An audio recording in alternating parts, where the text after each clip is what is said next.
Structure of radial basis functions. Now, as I said earlier, there are three layers in radial basis functions. First one is input layer, second one hidden layer, and third output layer. So there is only one hidden layer. So there are total three layers: input layer, one hidden layer, and one output layer. Now let's consider example. There is a input layer. So I will write here x1 is first input. I will write here x1, then x2. Let us consider these are the input vectors changing from x1 to xd. So d is nothing but the dimensional of input feature vector. So here d varies from 1 to d. So here these are the number of inputs. Then I will show here these are the input nodes. So these are the input nodes. So here I will write this is the input layer where I varies from 1 to d. So I varies from 1 to d. Then second layer, this is the hidden layer. Now in hidden layer, each node performs a radial basis function. So here let us consider in hidden layer I will show here this is the one of the node, then this is the second node, and here this is the third node. So these are the nodes present in hidden layer. So this hidden layer nodes, each node it will perform radial basis functions. So here this node it will perform radial basis function. Again this is the radial basis function, and this is the radial basis function. So in this way these are the number of, let us consider m number of hidden layers, and this hidden layer they will perform radial basis function. So I will write here these are the hidden, this is the hidden layer. So there is single hidden layer. Then these hidden nodes they are vary from 1 to up to m, because we are converting d-dimensional data into m-dimensional data. So here as I said we are converting what, if xi is the input feature vector where it will range from x1 x2 up to xd. So x1 to xd, this is the input features. Now here we are changing dimensionality from d to m. So here m, these are the number of hidden nodes, and each hidden node in hidden layer it will perform radial basis function. So here I will write this one: each node performs a radial basis function. Each node performs a radial basis function. Then there is connection from input node to hidden node. So each node, input node is connected to hidden node. So these are the connections between x1 to hidden nodes. Similarly here there are connections between x2 to hidden nodes.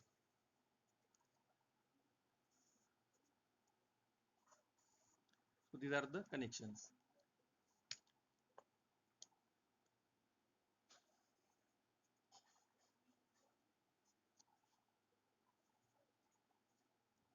So here x1 is connected to all the hidden nodes, x2 is connected to all the hidden nodes, xd is connected to all the hidden nodes. Then here the last layer is called as output layer. Now in output layer let us consider here this is the first class. I will show here y1 is the first class.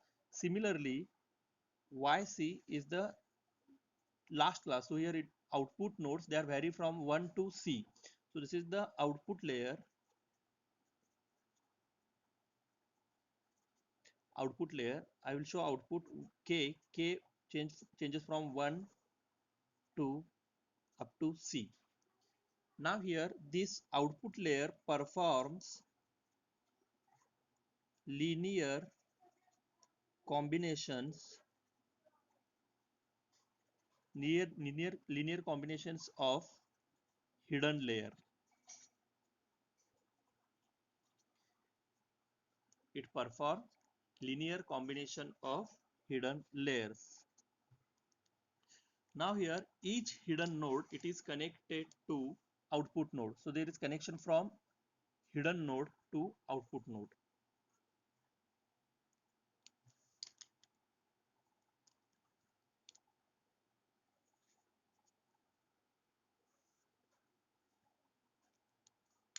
So these are the connections. Okay. Now this is the structure of radial basis function. Now here these are the inputs. Inputs, they are given to hidden nodes. Each hidden node, it will perform radial basis function.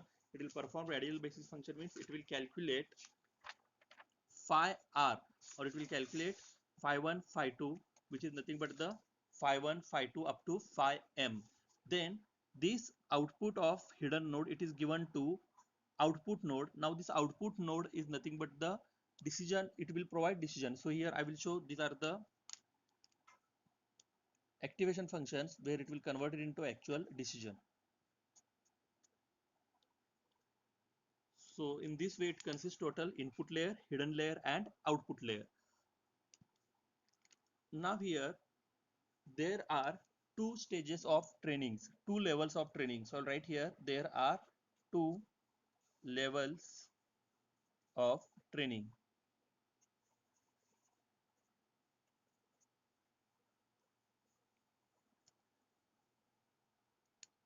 In level, first level, it is related with hidden level training. Hidden level training. Now in this case, for each radial basis function, find out center t and spread of function, which is given by sigma,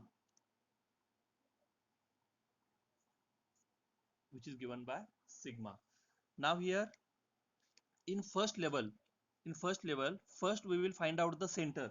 Now in given numerical here, these T1 and T2, they are selected as a center, where T1 is equal to 0 0 and T2 is equal to 1 1. So these T1 and T2, they are selected as a center, and by using this center here, this 2 lambda square, sorry, 2 sigma square, where sigma is nothing but spread, and it is first we will calculate this T1 center and then find out the spread of the function. Now by after finding this T and sigma, find out weights of these hidden layers, or radial basis functions of these nodes. Here it is given by sigma of, sorry, phi of x is equal to e raised to minus x t whole square divided by 2 sigma square. So this is the equation of function which is calculated for every node in hidden layer. So this is the first level of training. Then in second level of training, I will show here second level, where train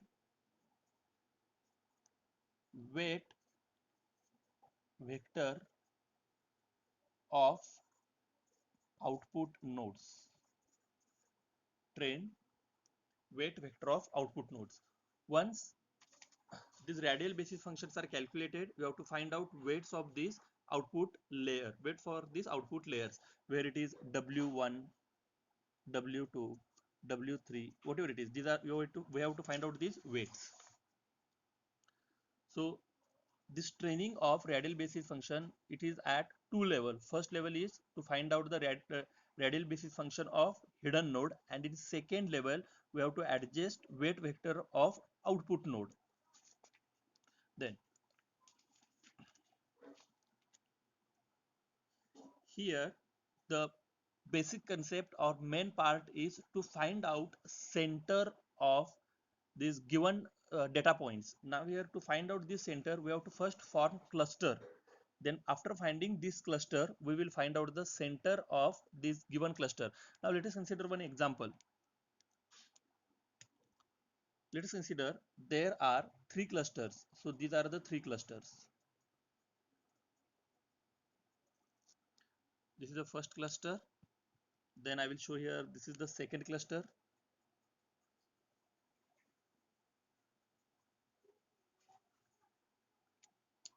Then let us consider this is the third cluster.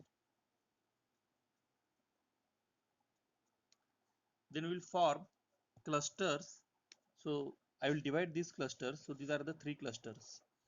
Now here, after dividing this data into three clusters, let us consider I will find out this is the center of first cluster I will write here T1. Then this is the cluster of second, this is the center of second cluster, and this is the cluster of third center. Sorry, this is the center of third cluster. Then let us consider there is one input where I will show this is the input which belongs to second cluster, but let us consider this cluster or this input feature, it is very close to T3. It is very close to T3. Then in this case you have to adjust these clusters in a such a way that it will include into third cluster. So there are various clustering methods in which input feature vectors are clustered into few groups as shown in this figure. In this example, data is clustered into three groups and cluster centers are formed. T1, T2, T3, these are the cluster centers.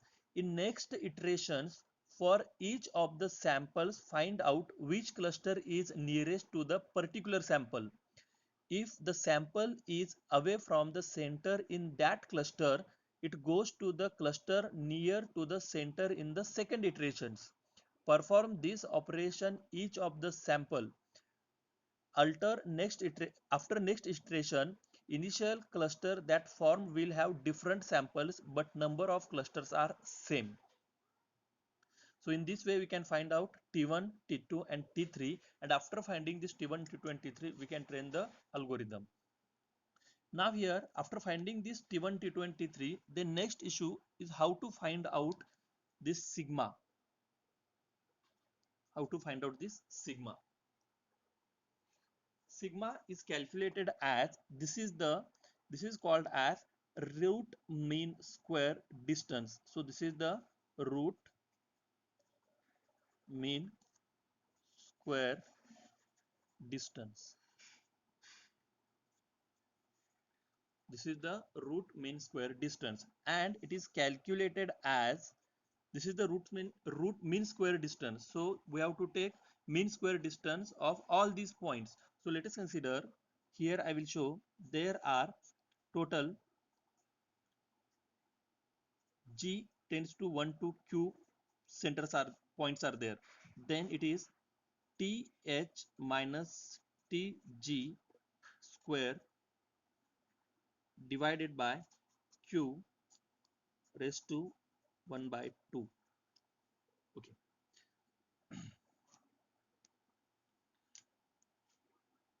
Now let us consider we are finding root mean square distance. In given cluster, Q number of nearest neighbors are there. So in this given cluster or any cluster, let us consider there are Q numbers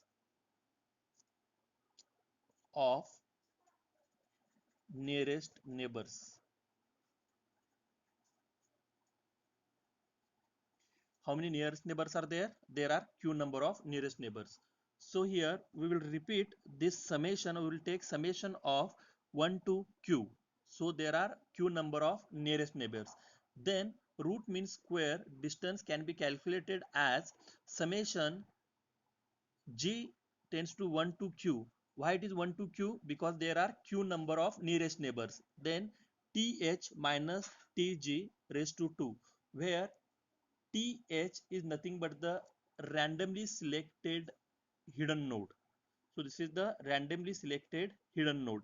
And G, it will vary from 1 to Q, where Q, these are the number of neighbors, and divided by Q. So here divided by number of nearest neighbors. So this is the mean, and this is the square root. So it will become root mean square distance.